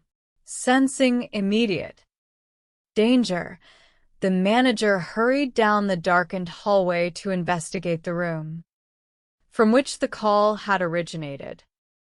Reaching the door, the manager knocked and called out, asking if the guest was safe, but received no coherent response. The heavy deadbolt was firmly engaged. From the inside, recognizing the urgency of the situation, the front desk worker quickly summoned the hotel maintenance worker. With a heavy tool, they forced the lock and pushed the door open, stepping into a dimly lit room that was in complete disarray. Lying on the floor, curled in a fetal position and visibly injured, was a lone woman. She was bleeding from a severe head wound. The bullet had entered just above her. Leaving her in a daze, unable to articulate what had transpired. Beside her, on the carpet, lay a .25 caliber handgun. The manager immediately contacted emergency dispatch, reporting a woman shot. Within minutes, the quiet of the night was pierced by the sirens of approaching police cruisers and emergency medical services. The first officers on the scene faced a chaotic and highly stressful environment. Their immediate priority was to preserve life. Emergency medical technicians arrived shortly thereafter, assessing the life-threatening nature of the head wound and rushing the woman to a nearby trauma center. Back at the hotel, investigators began the meticulous process of examining the room. They noted the presence of alcohol, over-the-counter sleeping pills, and a general state of upheaval, with no signs of forced entry other than their own, and no one else present in the room. The detectives were left with two primary possibilities. Either the woman had attempted to take her own life, or someone had fled the scene before the staff arrived. The mystery deepened exponentially when the investigators ran the woman's identification. Her name was Denise Miller, just 24 hours earlier. Denise and her boyfriend, a respected local police officer named Wayne Irby, had been reported missing in the nearby town of Little Elm, Texas. Officer Irby had failed to report for his scheduled 6 in the morning shift on December 10, 2004. For an officer who was known for his absolute reliability and deep passion for police work, a sudden, unannounced absence raised immediate concern among his colleagues. Now, with Denise discovered in a Gainesville hotel room with a self-inflicted gunshot wound, the search for Officer Irby took on a dark, urgent tone. To understand the tragic intersection of these two lives, investigators had to reconstruct the preceding months of their relationship. Denise had grown up in Kansas City, Missouri, where she was known as a popular, vibrant, and personable young woman. She married her college sweetheart and gave birth to 2 children, Whitney in 1986 and Walter in 1988. Following a divorce in 1995, Denise sought a fresh start and moved her family to the growing suburb of Little Elm, Texas. She secured a successful career as a liquor distributor, purchased a beautiful home, and focused on raising her children. In 2003, a chance encounter brought Wayne Irby to her door. Wayne, a 6-year veteran of the Little Elm Police Department, noticed her garage door had been left open and knocked to warn her about neighborhood thefts. He was a tall, charismatic officer who took great pride in community policing. The connection between them was immediate. After their first date, they became an exclusive couple. Wayne, a divorced father himself, integrated warmly into Denise's family, and the children grew highly fond of him. However, beneath the surface of this seemingly ideal partnership, insecurities began to fester. Wayne was naturally friendly and outgoing, a trait that made him popular in the community, but triggered deep-seated jealousy in Denise. She frequently accused him of being overly flirtatious with other women on his beat. Despite Wayne's denials, the lack of trust began to erode the foundation of their relationship. In an attempt to solidify their commitment, they purchased a house together in 2004, yet living under the same roof only amplified their conflicts. Wayne eventually decided to move into a separate rental home across town. When Denise lost her job in November of that year, Wayne, wanting to support her and her children, agreed to reconcile and try once more to work through their issues.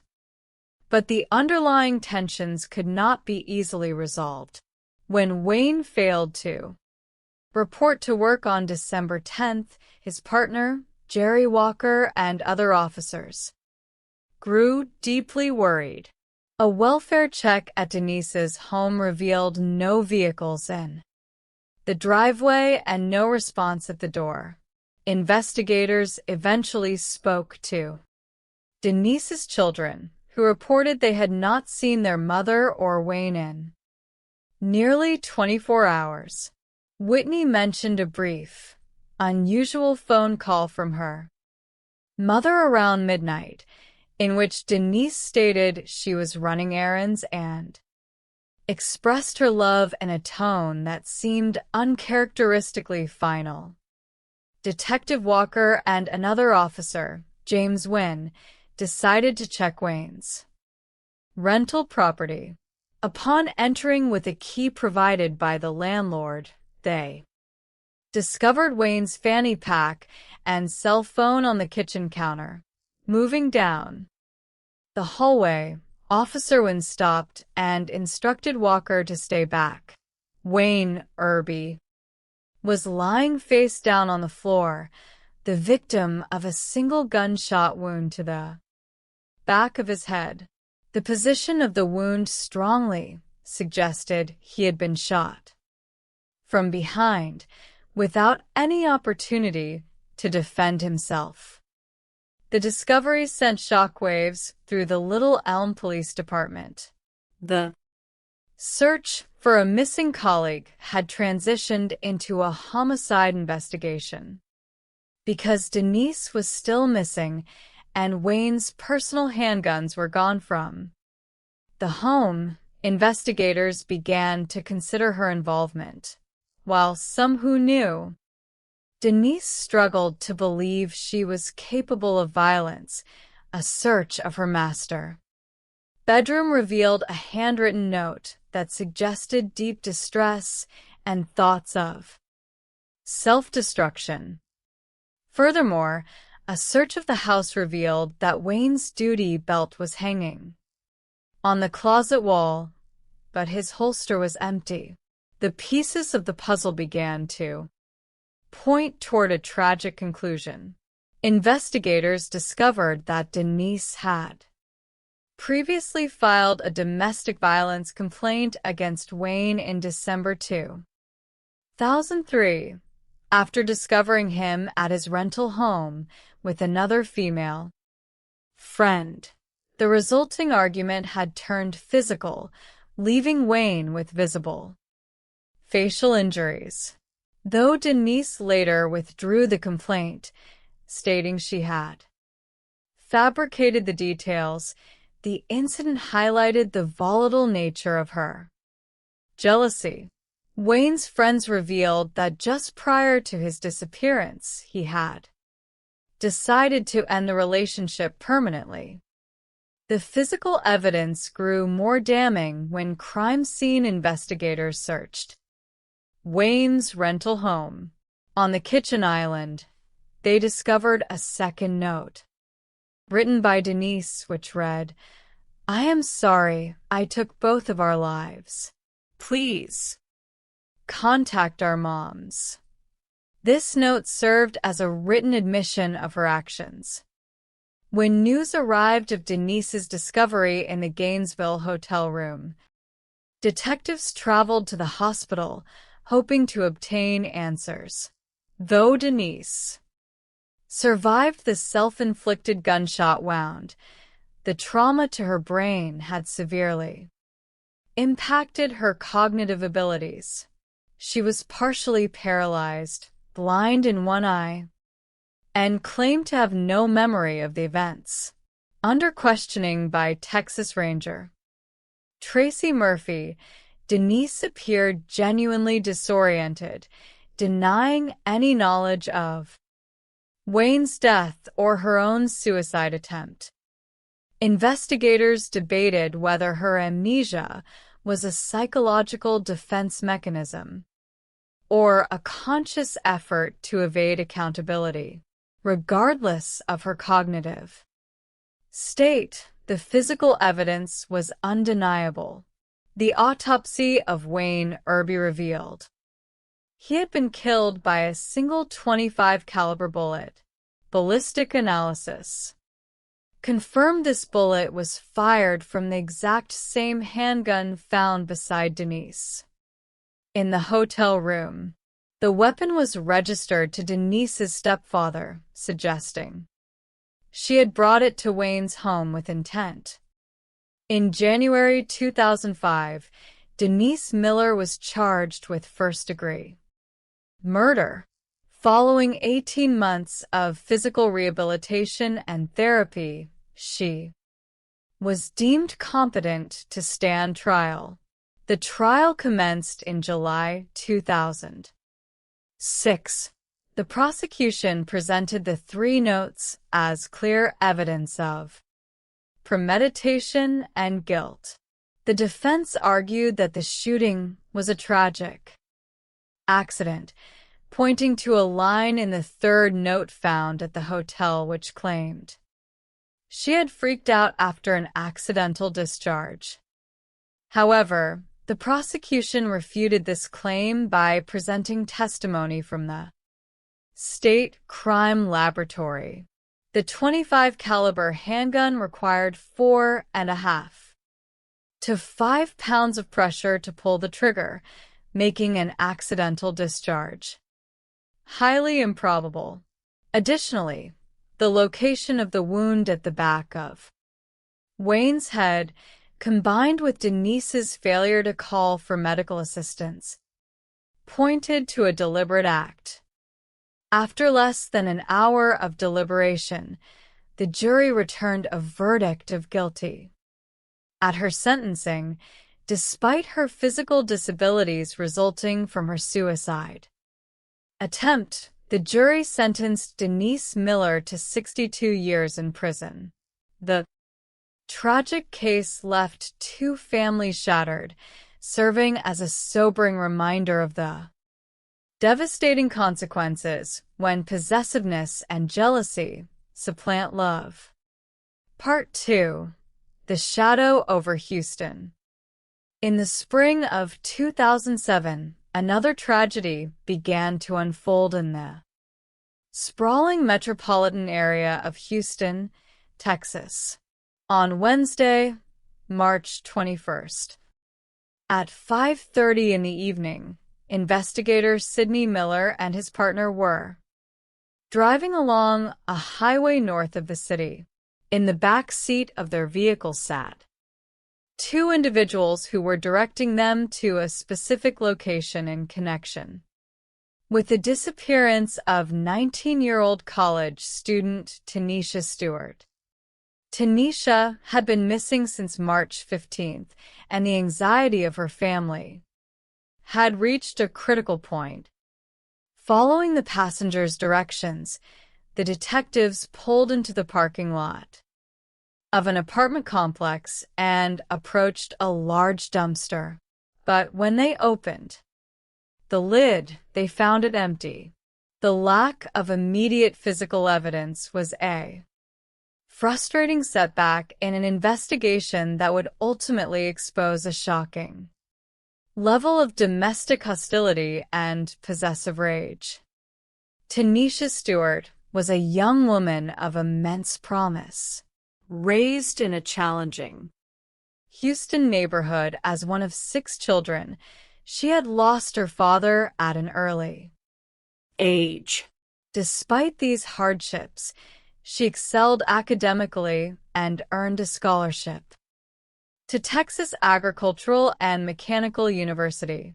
Her family viewed her as a bright and shining star destined for great achievements. In May 2005, while working at a local pizza restaurant, 17-year-old Tanisha met Timothy Shepard, who was 25. Despite the 8-year age gap, Timothy pursued her persistently, and they eventually began dating. Timothy made an effort to win over Tanisha's family, assisting her mother with household chores and presenting himself as a helpful, supportive partner. The family welcomed him, viewing him as a positive influence in her life. However, the dynamic shifted when Tanisha moved 2 hours away to attend university. The distance allowed Tanisha to experience a new level of independence, which clashed with Timothy's increasingly controlling nature. Feeling threatened by her growing autonomy, Timothy briefly ended the relationship to pursue an old girlfriend, only to regret the decision and seek a reconciliation. Tanisha agreed to try again, but the relationship remained strained. When Tanisha returned home for spring break in March 2007, she chose to spend time with her friends and planned to attend a concert. Timothy grew resentful of her schedule, demanding her attention and expressing suspicion about her social interactions. Her sister, Gayla Taylor, recalled having a troubling dream during this period in which Tanisha was harmed. Tanisha gently dismissed her sister's fears, promising she would be safe. On Sunday, March 18th, Tanisha failed to return home or attend the concert, and her cell phone went unanswered. This was entirely out of character for the responsible young student. Her family immediately filed a missing persons report, and investigators began retracing her final steps. Timothy Shepard was among the last people to see Tanisha alive. When brought in for questioning, Timothy claimed he had picked Tanisha up at 3 in the morning on Thursday. He stated that during the drive to his apartment, Tanisha received a phone call from a college friend named Mark Marks. Timothy admitted this call upset him, and when they arrived at the apartment, he confronted her. According to Timothy, Tanisha refused to discuss the matter and walked out of the apartment the following morning, leaving on foot. He maintained he had no knowledge of her whereabouts. Timothy voluntarily granted detectives permission to search his apartment. At that stage, with no visible evidence of a struggle or foul play within the residence. Investigators had no legal grounds to detain him. They returned his keys and turned their attention to Mark Marks.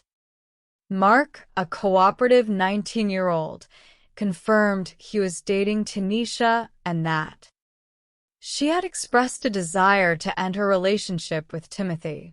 However, Mark provided a verified alibi, proving he was at a social gathering on South Padre Island at the time of her disappearance. Investigators quickly cleared him of any involvement. With no active suspects, detectives began canvassing the area around Timothy's apartment complex. The property bordered a dense, wooded area. During their search, investigators received a tip from a neighbor who reported hearing gunshots near the wood line on the night Tanisha vanished. A canine unit was deployed, and the dog quickly picked up a scent, leading detectives deep into the brush. However, the source of the odor was determined to be the remains of a wild animal, leaving the search for Tanisha at a standstill. As the days passed, Tanisha's family and community volunteers organized search parties, knocking on doors, and speaking with residents. During these inquiries, several neighbors shared an unusual observation. They noted that Timothy Shepard had spent the entire weekend following Tanisha's disappearance operating two outdoor grills continuously. The volume of smoke had been so immense that residents had contacted the fire department, fearing a structure fire. When firefighters arrived to contain the situation, Timothy claimed he was preparing food for a large church gathering. One firefighter recalled seeing what appeared to be raw meat soaking in a bathtub inside the apartment. Furthermore, another neighbor reported seeing Timothy scrubbing his outdoor patio with an exceptionally high concentration of bleach, to the point where the chemical fumes caused her eyes to water. These details, combined with reports from Tanisha's family about Timothy's history of possessive behavior, began to paint a highly disturbing picture. Her sister revealed that Timothy had previously threatened Tanisha and had once physically assaulted her in an attempt to prevent her from leaving. Recognizing the limitations of the standard investigation, Tanisha's family sought the assistance of community activist Quan Nell X. Quan Nell, who had also been contacted by Timothy's family to ensure his rights were protected, agreed to meet with Timothy privately at his apartment. During their conversation in the apartment bathroom, Timothy grew visibly distressed when Quan Nell pressed him to look him in the eye and speak the truth. Timothy's resolve broke. He confessed that when Tanisha attempted to leave his apartment, he flew into a jealous rage and strangled her to death. He then claimed he had placed her body in the apartment complex dumpster. Quan Nell immediately contacted investigator Sidney Miller, conveying the confession. Police and crime scene investigators rushed to the dumpster, but discovered it had been recently emptied by Waste Management Services. Investigators realized that attempting to locate her remains in a massive landfill would be an almost impossible task. Tanisha's family, wanting to spare the county the enormous financial burden of a search that yielded little, guarantee of success, requested that the resources be directed towards securing a conviction. Following his arrest, Timothy invoked his right to legal counsel and refused to provide further statements. To secure a conviction without a body, investigators needed definitive physical evidence. Crime scene investigators returned to Timothy's apartment, conducting a meticulous, microscopic examination of the premises. Their efforts yielded critical evidence. Inside the kitchen garbage disposal, they recovered tiny bone fragments and tooth enamel. Subsequent laboratory analysis confirmed the enamel belonged to Tanisha.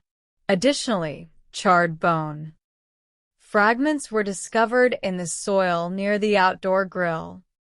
In September 2008, Timothy Shepard stood trial for the murder of Tanisha Stewart. The prosecution argued that Timothy, driven by an inability to accept Tanisha's desire to move on with her life, had committed a brutal act of domestic violence and attempted to destroy the evidence. Quan Nelix took the stand, detailing Timothy's confession. The defense argued that without a body, the state's case relied heavily on circumstantial evidence. However, the prosecution presented a final, devastating witness, Timothy's own cousin, Nicholas Shepard.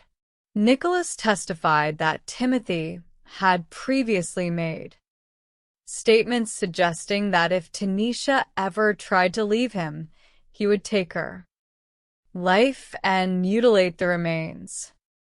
During the sentencing phase, Timothy took the stand in his own defense, claiming he had acted in self-defense after Tanisha allegedly brandished a knife during their argument. He presented photographs of minor cuts on his hands from the night of his arrest. However, when questioned about his actions after her death, his clinical description of how he had disposed of her remains alienated the courtroom.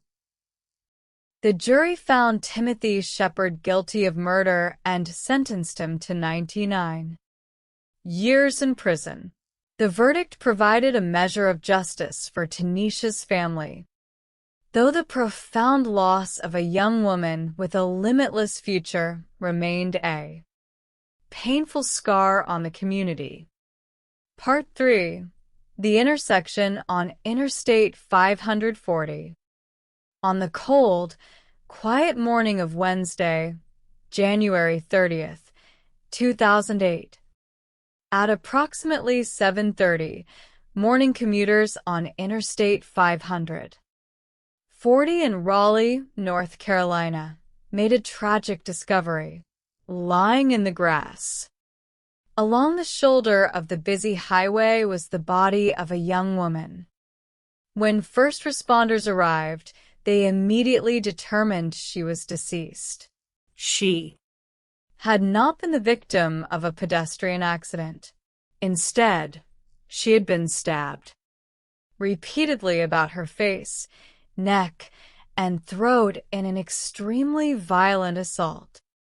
Among the drivers caught in the resulting traffic backup was Darren Curtis. As he slowly passed the active crime scene, he noticed a white passenger car parked on the shoulder of the road roughly half a mile further down the highway. The vehicle bore an identical resemblance to the one driven by his wife, Latrice. Filled with sudden panic, Darren returned to the scene and approached the officers. His fears were confirmed. The victim was his 21-year-old wife, Latrice Curtis. Latrice was a highly regarded student who had grown up in a protective household with several older brothers. She was known for her outgoing personality, academic dedication, and ambition. She had recently married Darren, a respectful young man and National Guard veteran, and transferred to North Carolina Central University in Durham to complete her degree in business administration. Their marriage was only 9 months old. As crime scene investigators processed the scene, they noted the extreme violence of the attack. Latrice had suffered upwards of 40 stab wounds, and her hands bore defensive injuries, indicating she had fought desperately for her life. Inside her abandoned vehicle, there were clear signs of a struggle, including a broken center console and blood on the driver's side door. The autopsy revealed a critical piece of evidence. A condom was recovered from her body, indicating she had engaged in sexual intercourse shortly before her death. There were no physical injuries to suggest a sexual assault, leading investigators to believe the encounter had been consensual. This discovery introduced a complicated dimension to the case. Detectives initially focused on Darren Curtis. His hands and arms showed no signs of scratches or cuts, and a search of his vehicle and apartment yielded no physical evidence. Phone records also supported his account of his movements on the night of the murder. However, the phone records of Latrice revealed a flurry of late-night calls to and from a number registered to a student named Stephen Randolph. Stephen Randolph was a prominent student-athlete on the university campus with aspirations of playing in the National Basketball Association. When investigators brought him in for questioning, Stephen initially claimed they were merely casual classmates. However, when presented with the autopsy findings, Stephen admitted they had been involved in a secret, consensual relationship. According to Stephen, Latrice had visited his residence on the evening of January 29th. During their encounter, the condom they used became